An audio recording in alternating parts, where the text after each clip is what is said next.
Hello, welcome back to Dog 101. I am Nick. Joining me as always is Lilo the Loud, my dog in the background, possibly making some ambient noises, or she's just going to decide to take a nap. You never know, so I always like to have a disclaimer that yes, I might have a dog roaming around making dog noises. Feel like it adds to the ambiance. Today I'm going to be talking to you about dog body language. Now, as always, disclaimers, I am not a professional. I was for a time as a dog trainer, but I am no longer. I just worked at a pet store, love dogs, have a lot of experience, so I'd like to share it with you. So here we go. I'm sorry to tell you, but everything that you know is wrong. Everything you know is wrong. Black is white up and down, and short is long. Anybody else remember that Weird Al Yankovic song? Moving along. So, basically, we are evolved from primates, dogs are evolved from wolves, and we have a completely different set, of body language and what it means. Dogs have, what is it, over 2,000 different body language singles. I mean, I could write a book on it. Entire books have been written about it. And honestly, one of the best ways to show some of the things that dogs are telling you is if you just do a quick web search and you do dog body language, you click on images, and oftentimes they will have a drop down chart, just, picture after picture after picture, usually, in a cartoon or something, so that it's pretty obvious what's going on, of what a dog is trying to tell you with some of the behaviors that it's doing. But what I want you to keep in mind is that the behaviors that you're putting out to the dog are not what they initially would interpret them as. I'm saying it in a weird way, but basically what I mean to say is that let's just start with a great example of a first greeting with a dog that you don't know, okay? So typically you would go, "Oh my God! Hello!" And then you would go rush over to the puppy. I always call dogs puppies, whether they're 100 or, freshly born. It's dogs or puppies, whatever. That's just me, so, don't worry about it. So, you get excited, big wide eyed, you rush over, you lean over, you go over to the head and you start giving pets. And now this is a dog that is well adjusted to how humans act. They might expect this behavior and kind of just, adjust accordingly and just accept it. Now, this is a fresh dog or not a very well socialized dog. Basically, you just did about 4 or 5 things completely the wrong way that a dog would have preferred. So let's get into that. I feel like this is a great stepping off point.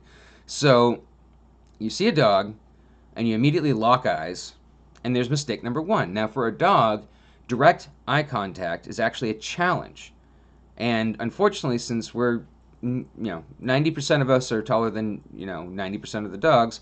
Again, no statistics in Nick 101 are real. I make them up on the fly. So let's just say for the most part, you're going to be bigger than the dog. So direct stare coming from a giant is automatically going to seem like a bit of a aggression. So most dogs have learned that humans just love to lock eyes. That is what it is. Oh well, I love them anyway. To a newly or untrained dog or a unsocialized dog, they're going to think that you are, you know, being kind of direct with them. So ideally, what you would like to do is look towards them but not directly at them. And the more that you learn, the more you kind of notice it in dogs' behavior. Is oftentimes they will look off to the side with another dog or even yourself. And what it is that I'm interested in you, but it's not a challenge. So with the human, if you're looking off in the distance while you're talking to them, you think that they're not interested. So we've learned a completely different way of doing things where direct eye contact is actually appreciated because it means that you give a crap about what the other person is talking about. That's not the case with dogs. So ideally, you would not look them directly in the eye, especially if it's a new dog and you don't know how they're going to accept you. And again, the rush over. Well, first of all, the loud, excited noise. I mean, it definitely will get the dog's attention, but they don't know. It's best not to do a huge exclamation if you can help it. I mean, sometimes you just can't help it if you love that dog so much. But huge exclamation of noise isn't always the best way to start things off. But more especially, the rushing over is definitely a no-no. Let's say that it is a scared dog and you rush over. Well, that's not how a dog would try to friendly approach another dog. You've seen it 1,000 times before, but let me just remind you. So a dog does not make an instant beeline for the other dog, barely graze past each other by an inch, and then sniff butts. Usually what they do is they will come at each other in kind of a semicircle and try and indirectly get to the butt that way. For them, if they don't make a beeline for you, if they do kind of a roundabout way of getting to you, that's their way of saying, hey, I want to, come, but I come in peace. If I didn't come in peace, I'd just be barreling towards you, ready to go. So that's why it wouldn't be a bad idea if you're approaching a dog for the first time to not make a beeline, to actually go in a bit of a semicircle towards them, and then to stop before you actually get within arm's length of them.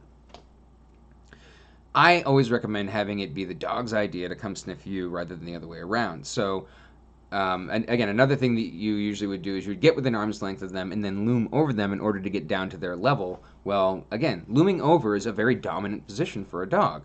So you're thinking, well, how else am I supposed to get there? Well, what I usually recommend is just doing the straight down method. So you actually keep your back straight, you bend at the knees, get down that way. And ideally, if you do this, you also don't want to have your body squared in on them. You want to have it a little bit off to the side. Now, again, with a human, if you're a little off to the side, if you're not paying attention to them, I mean, it just seems like a slight to humans, but to a dog, it's so much appreciated if you go a little off center and then go straight down rather than direct on them and then looming over them. So if you do that and then you go down, now you can offer your hand out, and I like to have this be where the dog decides, yeah, let's get to know you. Let's sniff the hand a little bit, and then if that does happen, then hey, we can go in for some scratchies. But if the dog doesn't, if it's cowering behind the mom's leg or whatever, then I usually go, all right, well, maybe it isn't your turn. It isn't our time to say hi to each other, and I'll try again next time I see you.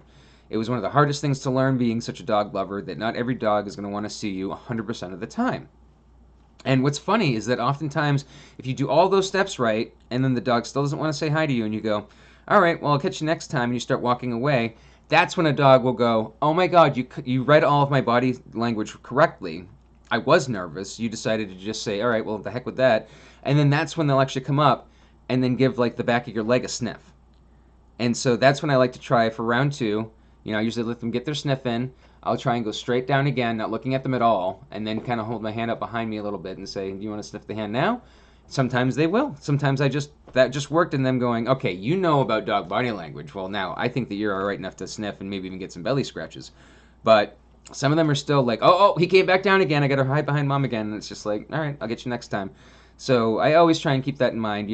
I always recommend any parent that has a kid, teach them, do not run up to a dog and say hi. Always, always, always ask the pet parent permission first.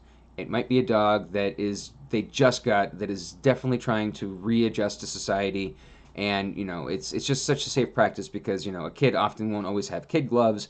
A dog might not do so well with kids, etc., etc., etc. It's just a great practice. So that's something I recommend doing yourself, but also especially teaching your kids, because there's nothing worse than having a kid get bit by a dog due to a misunderstanding. Now, the kid has the scar on its face and the dog has to get put down. Nobody wins from that situation. Nobody. So why not just avoid it altogether? Teach kids good practices with dogs. Do it yourself maybe, because you might think that just listening to a video or two like mine, that all of a sudden you're an expert in dog body language, and it turns out, oh, no, that was a dog that had actually been chastised enough times in a row to not show a body language signal and then just go straight for the bite. I'll get into that later on. But it is a very real thing that happens. Despite everything I'm telling you about dog body language, some may have been chastised and sadly beaten out of showing those signs, and then just once they are feeling overwhelmed, think that there's only one recourse left, and that's to bite. And that's oftentimes where some of those bite incidents will happen. So back to the initial greeting. So you've turned, you've gone straight down, you've offered the hand. Let's hope the dog actually comes up to give a sniff. Now again, you don't want to go over the top. And the reason why is, again, this is more of a dominant behavior. If you're a dog lover, you already know a dog loves belly scratches. So it is one of the least dominant and also more coveted ways for a dog to get their first initial scritchies, which is by you going not over but under and going underneath the belly a little bit. So you don't want to lean way into it and like get right under the belly. So you usually kind of like start towards the chest, and then if the dog like kind of leans in on it, then yeah, you can go full on belly rub. And if the dog's really getting into it, then yes, you can now transition over to the top of the head, back of the ears, top of the butt. If you're a dog lover, you already know those hot spots that they absolutely love you hitting. And I guess while I'm on the subject, I should probably mention, so dogs will give signals, and sometimes it can mean two different things. So for instance, if a dog is constantly licking its chops in a stressful situation, that can actually mean that it is stressed out and does not want to be there. Now, it could also mean a myriad of other things. It could also mean that the dog is feeling nauseous and about to puke, and so it's licking its lips. It can also mean if you're giving that friendly dog butt scratchies and it's like it's doing like the licks. That means that it is loving it so much that it's actually like tasty in a way to the dog. It's like licking its chops because it doesn't want you to ever stop with the butt scratchies. So yeah, unfortunately, dog body signals can be misinterpreted in many ways, much like how ours, where it makes sense to another human, can be misinterpreted by a dog. So another common one while I'm on the subject is tail wags. You think a dog wagging its tail means that it's friendly, and that is not necessarily the case. So it depends on the wag. So yes, if it's a loose, kind of level to the body wag, that means that it's, happy and relaxed and playful. If it's one of those where it's almost tucked underneath and it's wiggling so hard that it's practically like breaking the furniture that it's leaning against, again, you're probably giving the dog some really great neck scratchies, and it's just like, oh my god, that feels so good, thump thump thump thump thump thump thump thump thump. Those are good wags. Now a stiff, straight up, very stiff tail wag is actually an attack wag. That is going to be from an aggressive dog, and you need to watch out for that, because that is it warning that you best do some non-aggressive things and back the heck off. Otherwise, this is not going to go well for you. So don't always assume that a tail wag is a good thing. Don't always assume that licking the lips is going to be because they're going to puke or because they're actually enjoying themselves. It could also be because of fear. So again, this is why entire books have been written about it, but I just want to cover some of the more common bases because I feel like this is something that's very important to know. And I think I covered like the greeting pretty well, but let's dive right away, because I feel like it's so important, into with puppy playtime. So this is something that came up so often during dog training that I just feel like I absolutely have to address it. So let's say you have a brand new dog and you bring him to a playtime that is actually supervised by a dog trainer, and so you let him loose in the wild, and there's 5 other dogs that have already been here before, and they're all playing and they're all happy, and then your dog goes into a corner and just kind of gives the fear look. So if you can see the whites of their eyes, that's almost always a sign of fear. Curled in on itself body. That could also mean that they're cold, but more often times, if it's a situation like that, it means that they're scared. So they're sitting in the corner. They're kind of nervous, and then another dog approaches them, and then they bare their teeth, and then if the dog continues to approach, they go. So as soon as that happens, most overprotective pet parents will try to then separate the dog from the puppy playtime and say, "Oh, okay, he's not having fun." And I try as much as I can to just insist, please, please, please, let them work it out, because what the dog is about to learn is a very important lesson that other dogs, typically if they're well socialized, will learn almost right away. Again, dogs are just wired differently than us. So basically what the dog is saying to the other dogs when they approach is, no, no, no, no, no, I'm not into the butt sniffing or playtime right now. I'm feeling overwhelmed, so please back off. I'm baring my teeth. I'm not saying I'm gonna bite you. I'm literally just saying, not comfortable. No, thank you. That's actually, a no thank you is probably the closest equivalent I can get to a dog doing that. So then if the dog is either just overly stimulated and is not picking up on the signals, and or just isn't that well of a socialized dog, and it continues to approach, then the dog has no resort. Now it's said no thank you, and it's still getting approached. Now it's F off, F off, F off, F off, F off, please, F off, please, is what the dog's basically saying. Still, again, no intention of biting, just literally trying to say, not right now, buddy, please. I mean, most dogs are wired with that natural instinct to want to go, play around with other dogs. So it's just saying, in this situation, I'm just trying to get adjusted to the sights, the smells, which dogs I think might be an okay playmate, which one's not. Like, there's a lot to process here, and here you are already trying to go in for the butt sniff, and I'm not having it. So please, kindly, FFF off. Now, if the dog does, that dog, the scared one, just learned such an important lesson that it can, through its body language, express how it's feeling, get the desired result. The dog walks away, probably circles right back around again, but then it just does the same thing again, and it walks away, and then the dog just learned, I have a powerful tool in my arsenal. I can, anytime I'm feeling overwhelmed, find a corner to sit in so that my back's against the wall, so I can just, look in one area. If a dog approaches, I can let them know, no thank you. If they continue, F off. And then once I feel comfortable, I can wander away from my corner and go back into the fray. And oftentimes you'll see that happen a few times. So first couple of times the dog's like, no thanks, F off. And then the dog walks away. And the first couple of times the dog's like, you can see the wheels turning.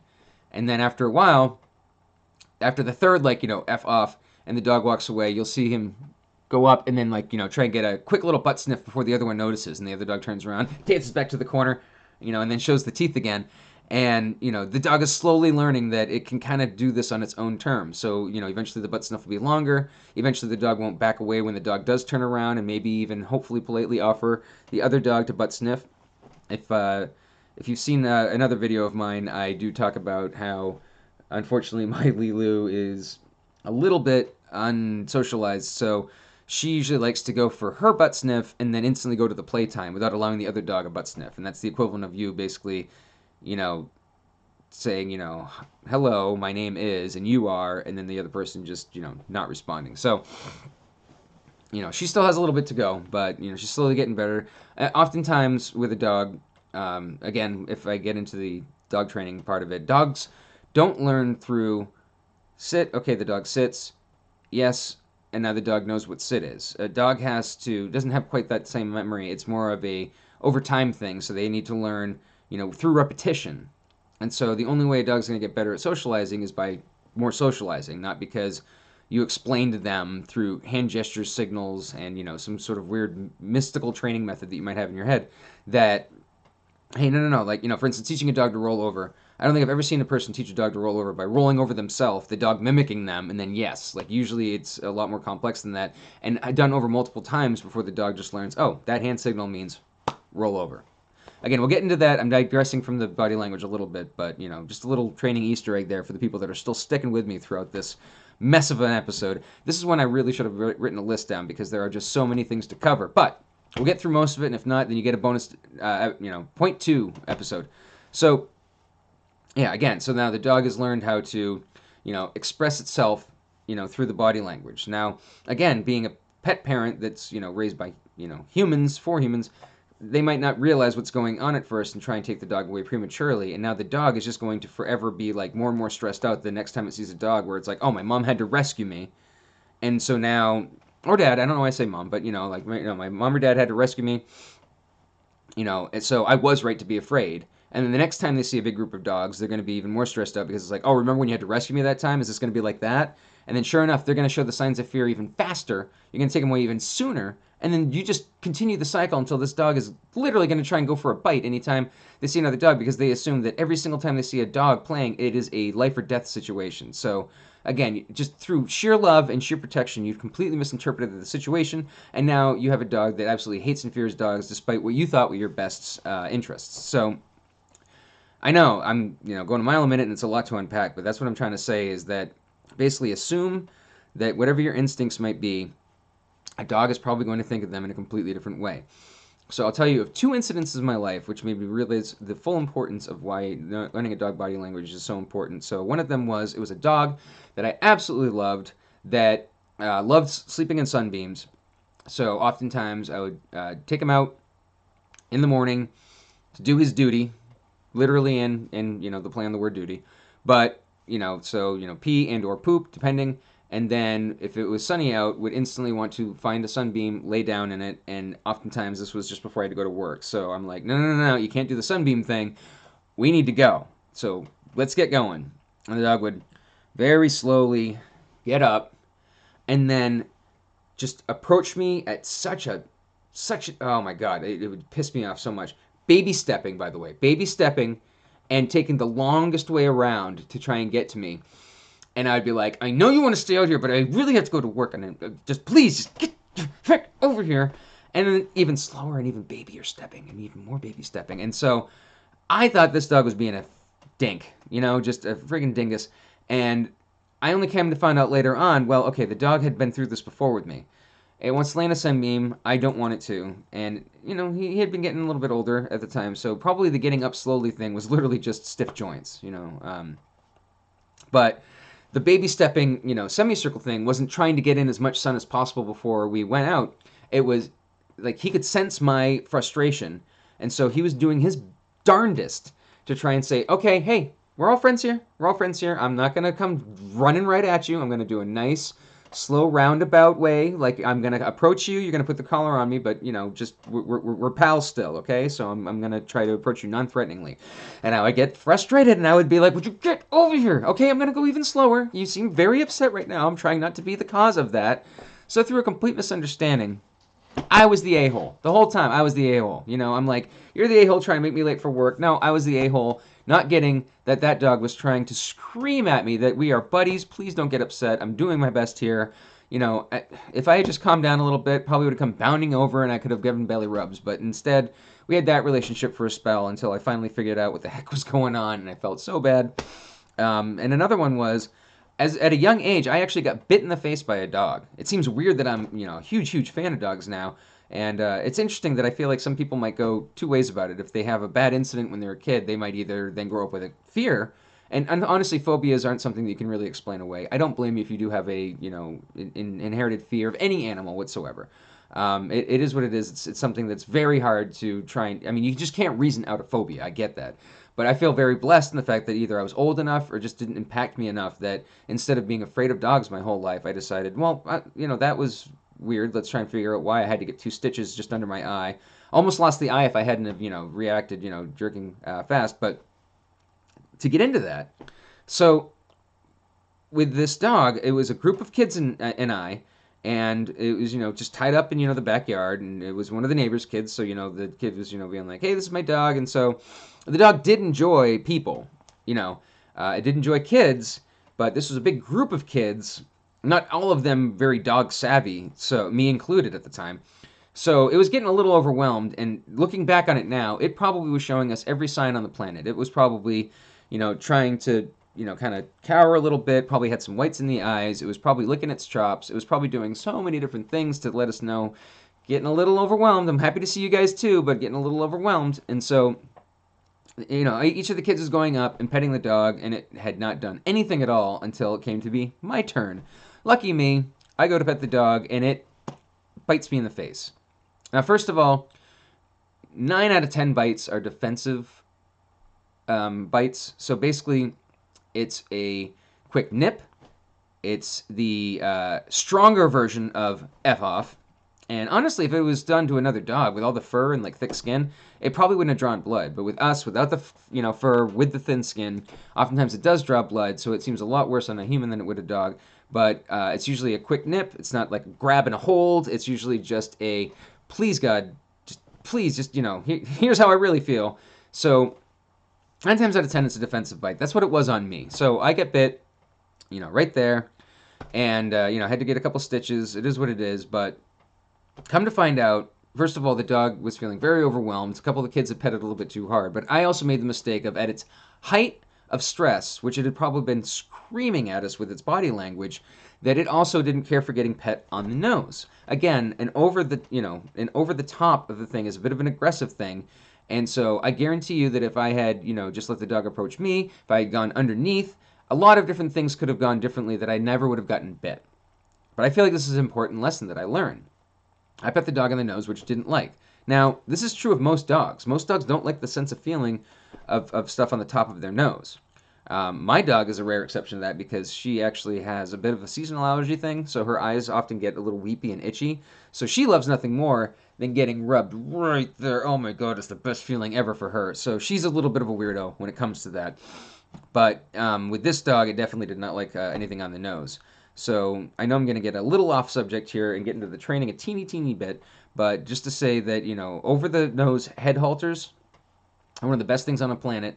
And yes, your dog is not going to like having it on, especially at first. So I've had so many people return stuff at the store because they were like, yeah, my dog absolutely hated it. Well, first of all, I suggest that you get either the brand that has the training video or to watch a training video before you put it on. But yes, a dog by nature doesn't like something on the top of its nose. So even my dog, who is completely used to it, the second that we're done our walk and I take it off, she'll just immediately flop to the ground and paw her nose as if it was the worst thing that ever happened in her life. I mean, she's a big drama queen. It's not a bad thing at all. And honestly, those things work better than pretty much any other no pull method on the market. So, real quick little aside there. Oh, you know what? Screw it. If you're actually still with me this long and this rambling weird stuff, here's a little Easter egg for the training for you, is a little trick that I like to call "you should be ashamed of yourself" because it's just adorable. So again, dogs don't like something on the nose, especially if it's something that they want. So for instance, a little bit of peanut butter far away from the front where they can't just lick it off with their tongue, and they will go to wipe it off. And the second they go to do that, you go yes, and then you offer a bunch of treats. And then pretty soon, they go to wipe it, and you go yes, and you offer a bunch of treats. And then eventually, later on down the road, you can throw in the catchphrase, "You should be ashamed of yourself." And then pretty soon you have a dog where you go, "You should be ashamed of yourself," and they go, "Oh," and it's just stinking cute. Little fun tip there for you. But anyway, back to the body language. So, like I was saying, oftentimes similar body languages can get misinterpreted. And so, for instance, this is one that I see all the time, and it is a picture of a dog on a product, and it is a dog that seems to be so happy. The face is all relaxed, the tongue's hanging out, the commissures, that's the muscles on the cheekbones. They're not pulled back. They're just like very relaxed, and that dog could be just happy and relaxed, or it could be overheated, which unfortunately I feel like is mostly the case, especially during a photo shoot. They're oftentimes maybe a little bit stressed, but they're also out in a field. They're out on a warm, sunny day. The poor thing's actually overheated, not happy and playful and energetic. So, again, there's some subtleties to this that, to a dog, I mean, it'd probably be instantly obvious. To a human, you get to kind of get a little bit into, okay, well, why are they doing that? So, for instance, like the play bow. There's obvious ones that you probably already know about. I don't want to skip over any of them, but I mean, I will kind of just brush, past them. Play bow is obviously when they have, their butt in the air, their paws, flat on the ground, the butt's doing a wiggle. That's one that's pretty obvious. That's showing, hey, come on, I'd love to play. That one's pretty easy to interpret. But like I said, with the licking the lips, there's some that are a little bit less subtle. More subtle, but yeah. So play bow, I could probably briefly skip over. Cowering and shaking, that could be fear, that could be the cold. Oftentimes, the situation is going to be a pretty big tell on which one is which. So, again, I think that I should be able to brush over that one. So again, this video, I want to have it be partially what we might be showing them that you didn't realize, but also some of the stuff that they show us that you might not realize as well. And yeah, so definitely, look up, some videos, some charts. This is such a visual thing that I'm talking about in the episode. It's kind of funny that you're just looking at my ugly mug while I'm talking about body language, and I try to, give an example as best as I can, but it is what it is. You're probably going to be better off, just, going, oh, okay, that's interesting, and that's why they do that. But then, going to do a little bit more research on your own, So, it's interesting because, like the belly thing that I briefly touched upon is definitely where some animals really start to part ways. So, for instance, with a dog, if they offer you their belly, they're not just asking for belly rubs. They're also showing submission. They're like, I'm actually cool with being the submissive dog. And so if you do see puppy playtime, it's actually a very sweet thing that a larger dog will do to a scared younger puppy.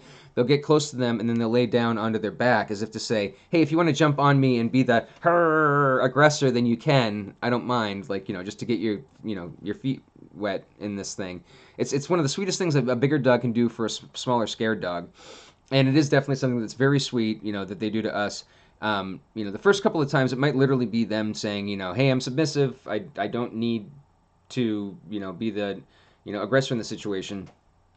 Which really briefly, that's actually one of the reasons, if you've ever wondered, pardon me, if you ever go up to a, small puppy or even just a not really socialized dog and they pee a little bit, you might have noticed this phenomenon. They pee a little bit. That's actually them. That's a very strong submissive thing. So yeah, going on their back and showing their belly is pretty darn submissive. But the peeing a little is actually even something else that's submissive, where it's basically saying, I don't know you yet. Part of it might be from excitement. If it's literally a dog that's so young it just can't contain its excitement and it pees a little bit from excitement, that's one thing. But if it's a slightly older dog where it's like, you should have bladder control by this point, and they do pee, it's literally a submissive way of saying, like, dude, you're the alpha. It's all good. It's all good. You're the alpha. Not even gonna fight you. Look at that. I even peed a little. It's just a way of them showing that they did. So if you're ever curious as to why a dog might pee whenever you see him, it was really weird when I became a dog trainer. Like this literally happened. Became a dog trainer. I got pretty confident, and then it seemed like 8 dogs in a row that I met, all of a sudden were just peeing, and I couldn't figure it out. I was like, what is going on? I actually learned the proper way to approach you, and so what it actually was is that the dog was like, holy crap, here's somebody that seems confident around dogs, knows all the right ways to approach a dog. Dude, I'm gonna pee. You're it, man. Like if we're gonna become a pack, which I'm totally cool with, like you can be the alpha, I'll be the beta, no issues. Which again, this is something I think I've touched upon, and I want to get into another video. But a human dog relationship does not have to be alpha beta. If you have more than one dog in the household, one of them is going to have to be alpha to the other one. But I prefer that you be a benevolent leader as opposed to an alpha dog. You don't need to go alpha unless you have a wolf or wolf mix, and that's a completely different story. That's definitely going to be the difference between owning a freshwater tank and a saltwater tank. If you watched my aquatics video before, so again, I'm probably missing out on a lot of stuff, but that's just a tip of the iceberg about how humans and dogs definitely read body language completely differently. I touched upon a couple of the big ones that they'll try to show you so that you know. And I guess I'm just going to close out real quick with so it's a pet peeve of mine. So I hate to end on a semi bad note, but a lot of times a dog will be showing a behavior, and a pet parent will try and squash that behavior, and then that leads to the dog feeling that they have no choice but to do, worst case scenario, a bite. And now the pet parent is like, oh my God, I got a bad one. And, I'm going to have to put it down or rehome it, and not realize that they were the original cause of it. It's a hard lesson to learn, and I really hope that you take this to heart. But for instance, if you have a dog that when it meets a new person or a new dog, a certain situation, and it starts barking, and that can be really frustrating because the dog is loudly advertising. Barking's a tough one. Barking is going to be one where it's going to be a later episode to tackle, because they're so wired for it, and there's usually 1,000 different reasons why they might be barking. But I just really want to touch upon this one real quick, just to let you know just how crazy what you misinterpret can lead down to a bad negative path. So the dog's barking because they're feeling stressed out and they don't want to be approached, and they are telling you as loudly as they possibly can. And then you get embarrassed and you're like, oh my God, you're barking at everybody. They're going to think that you're a bad dog, that you don't love people, that you don't love dogs, and I know that you do. So you try and find a quick and easy fix solution to get them to stop barking. Now, I say this with some hesitation, but I'm going to briefly talk about static collars. Now, it's a controversial subject. A lot of pet stores are getting rid of them, and I have mixed feelings about it. I do feel like there are 100 things that you could try before going to a static collar. But let's say that you have a dog that does bark incessantly, and the neighbors keep calling the cops, and it's getting to the point where you're going to have to either lose the dog or have a collar on them. Well, I always feel that not having the dog anymore is always the worst case scenario, whether that be because they bit somebody or because that they're barking too much. So if you've literally tried everything else that you possibly can, and it has come down to a static collar or pound, well then, yeah, static collar, okay? Most of them have automated settings where they're doing the least amount of static discharge as possible, so that it's literally the bare minimum that you could possibly be startling the dog. But again, that's controversial right now. Again, a lot of pet stores are getting rid of it. I might even look back on this later on and be like, what an archaic way of thinking that was. There's always a better solution than a static collar. But so let's say that your dog is always barking at people, dogs, and you just want it to stop so that the dog doesn't seem like such a bad dog. So you put on something that keeps them from barking. They bark, they get a static shock, they bark, they get a static shock. Pretty soon they realize, I can't bark anymore. And now they get approached. And they don't have their warning system anymore. Well, now they can't bark. They've already been very clearly told that. Well, now the only other recourse that they have in their repertoire is to bite. They tried the other way. They tried the very obvious vocal way, which usually worked for 90% of people. They would be like, oh, okay, I'm not going to say hi. And eventually if they had just given the dog time, maybe done the approach the way that I recommended, the dog would have stopped barking and gone up and pet. I had a dog, unfortunately, that, came to the store all the time. I mean, the dog's still alive and fine. It's just that I don't work at the store anymore. But it would loudly, as you can tell probably already, it was a husky.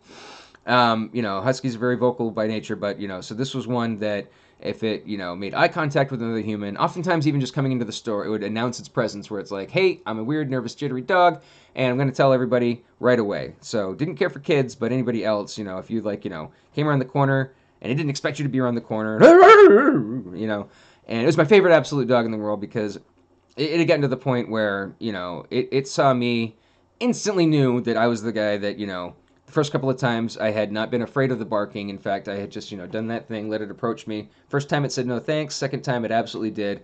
And now it would actually, the poor thing's probably getting upset every time it comes to visit and I'm not there. I feel so bad because that one would actively search me out. Never barked at me again. Occasionally barked when I stopped petting. Sometimes that would be hey, you stopped. What'd you do that for? I still wanted some belly scratches.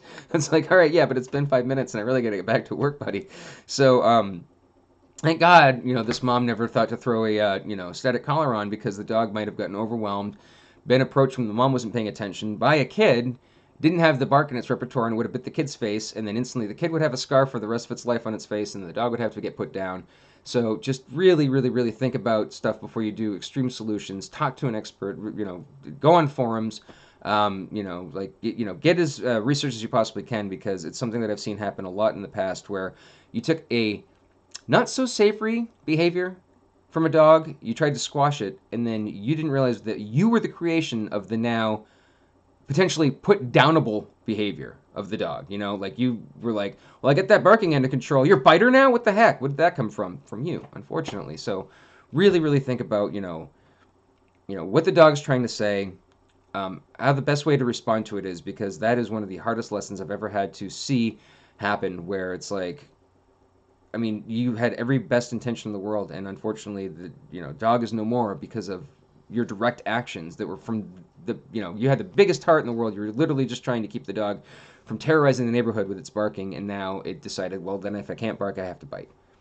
So again, I don't want to end on a bad note like that, but I just feel like that is such an important lesson that I would be remiss if I was to end it without mentioning that one little bit of horrific fact, I guess.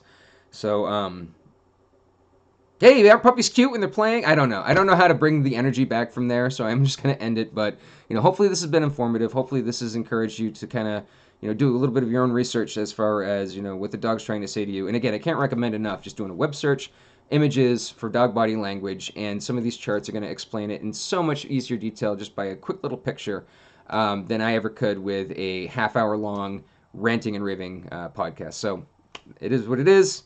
Thank you so much for listening. And that is that. Why can I never